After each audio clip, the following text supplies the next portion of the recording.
About a little before 1 o'clock this morning, we had a crash here at the West Park and Highway 6 intersection.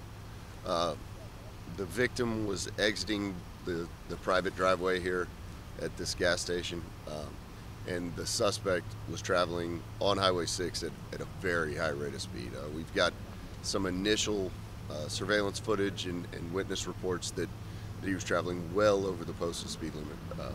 He struck the vehicle as it was getting into lane 3.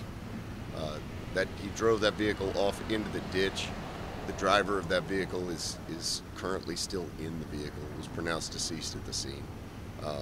We had a sheriff's deputy that viewed the crash, was there immediately afterwards, detained the driver of the Lexus, and initial signs were that he was pretty heavily intoxicated.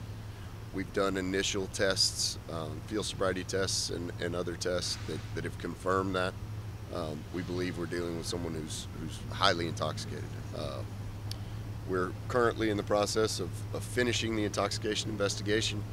The Sheriff's Department has him down at the Joint Processing Center.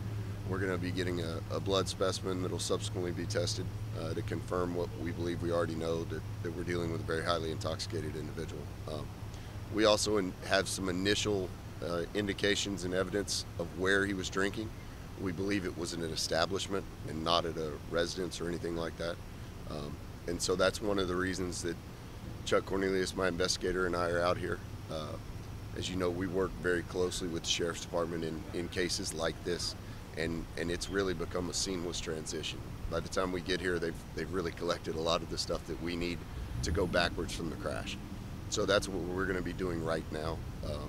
As the Sheriff's Department continues the crash investigation, we're going to be going backwards and see if anyone else in the chain can be held accountable for really a senseless death here early this morning.